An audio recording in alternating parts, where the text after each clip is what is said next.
안녕하세요. 노알람 이덕준 노무사입니다. 중대재해처벌법 제5조에서는 사업주 또는 경영 책임자가 제3자에게 도급, 용역, 위탁을 행하는 경우 제3자의 종사자에게 중대산업재해가 발생하지 아니하도록 안전 및 보건의 확보 의무를 부여하고 있습니다. 그런데 제3자에게 도급, 용역, 위탁을 행하는 경우의 의미가 법령으로 규정되어 있지 않으므로 법 시행을 앞두고 많은 회사가 혼란을 겪고 있습니다. 따라서 오늘은 중대재해처벌법상의 도급, 용역, 위탁의 의미와 제3자의 종사자를 보호하기에 법상 도급의 의미에 대해 자세히 알아보는 시간을 갖도록 하겠습니다.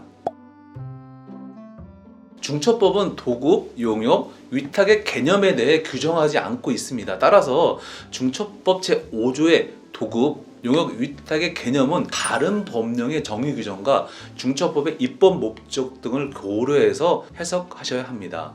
도급의 개념에 대해서는 민법, 산안법, 건산법에 각각 달리 규정하고 있는데요. 민법은 당사자 일방이 어느 일을 완성할 것을 약정하고 상대방이 그 일의 결과에 대해 보수를 지급할 것을 약정하는 계약을 의미합니다. 산안법은 도급에 대해서 명칭에 관계없이 물건의 제조, 건설, 수리 또는 서비스의 제공, 그 밖의 업무를 타인에게 맡기는 계약을 말하고 있으며 건산법에서는 원도급, 하도급, 위탁 등 명칭과 관계없이 건설 공사를 완성할 것을 약정하고 상대방이 그 공사 결과에 대해 대가를 지급할 것을 약정하는 계약으로 규정하고 있습니다. 이렇게 살펴보니 건설산업기본법상의 도급의 개념이 기본적으로 민법상의 도급의 개념과 일맥상통하다는 것을 알 수 있습니다. 민법 제680조에서 위임이란 사무의 처리를 위탁하고 상대방이 이를 승낙해서 이루어지는 계약을 의미하는데 용역, 위탁은 위임 계약의 일종으로 보시면 됩니다.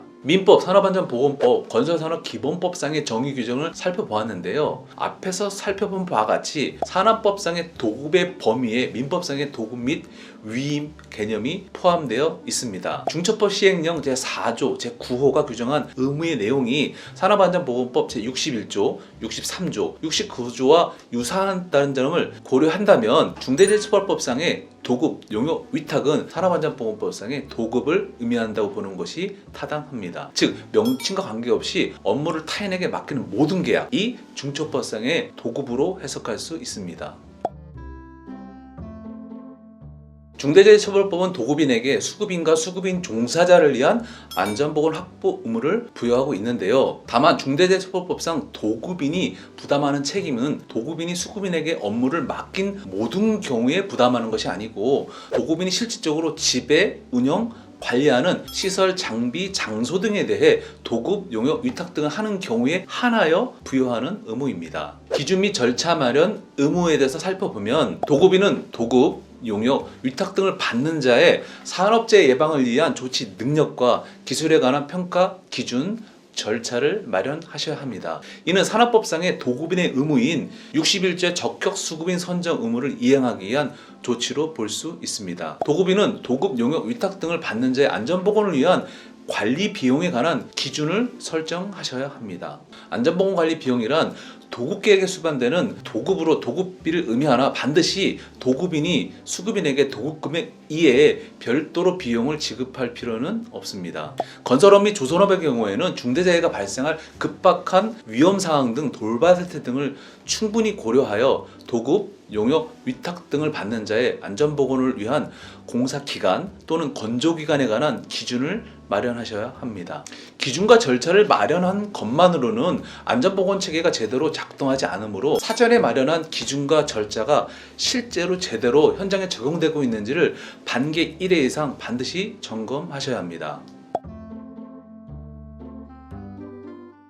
중대재해처벌법에서 실질적으로 지배, 운영, 관리하는 책임이 있는 경우란 사업주가 장소, 시설, 설비 등에 대하여 소유권, 임차권 등 실질적인 지배권을 가지고 있어서 해당 장소 등의 위해 위험을 인지 파악하여 위해 위험 요인을 제거 통제할 수 있는 경우를 말합니다. 사업장뿐 아니라 사업장 밖이라도 사업주가 지정, 제공하는 실질적으로 지배 관리하는 장소는 모두 포함이 되는데요. 한편 산업안전보건법은 도급인 사업장과 도급인이 수급인에게 작업 장소를 지정 제공한 경우로서 지배 관리하는 21개 위험 장소를 도급인의 사업장으로 판단하면서 해당 장소의 관계수급인의 근로자에게 재해가 발생하는 경우에 도급인의 책임을 묻고 있습니다. 산업법이 도급인 사업장에 관하여 지배, 관리를 요건을 하는데 반해서 중처법은 지배, 운영 관리를 요건으로 한다는 점에서 중처법상의 도급인의 책임이 산업법상의 도급인의 책임보다 다소 넓다고 볼 수 있습니다. 중대재해처벌법에서는 안전보건 확보 의무 중 하나로 안전보건관계법령에 따른 의무 이행에 대한 관리적 조치를 규정하고 있는데요. 안전보건관계법령 중 가장 대표적인 것이 바로 산업안전보건법이에요. 산업안전보건법에서는 도급인에게 각종 의무를 부여했기 때문에 중처법상의 안전보건 확보 의무를 준수하기 위해서는 당연히 산업법상의 도급인의 의무도 반드시 준수하셔야 합니다. 먼저 산업안전보건법에서는 적격수급인의 선정 의무를 부여하고 있습니다. 산업안전보건법 제61조에서는 사업주는 산업재해 예방을 위한 조치할 수 있는 능력을 갖춘 사업주에게 도급하여야 한다라고 규정하고 있는데요.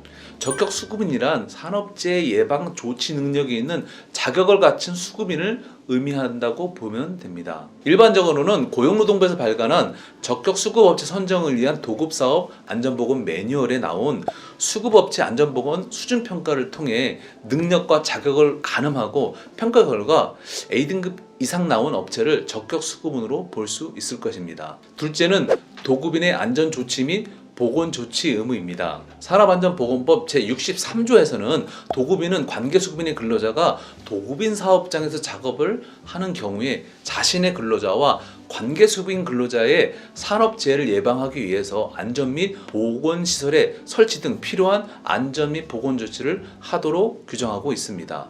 다만 보호구의 착용 지시 등 관계수급인 근로자의 작업 행동에 관한 직접적 조치는 제외됩니다. 이는 도급인이 취해야 하는 핵심적인 의무이나 법만을 봤을 때는 구체적인 의무의 내용을 직관적으로 알기는 어려운 측면이 있습니다. 이러한 모호함을 해소하기 위해서 산업안전보건 기준에 관한 규칙이 존재하며 도급인은 안전보건 규칙이 규정하고 있는 안전조치 및 보건조치에 관한 내용을 반드시 준수할 필요가 있습니다. 사업주 또는 도급인의 안전보건 조치에 대해서 최근 대법원 판례에서는 법에서 규정한 조치 의무를 준수한 것은 물론이고 거기서 나아가 법에서 규정하지 않은 조치라도 예상 가능한 재해를 예방할 수 있는 조치까지 취하여야 안전보건 규칙을 준수하였다고 볼 수 있다는 판시를 한 사례가 있습니다.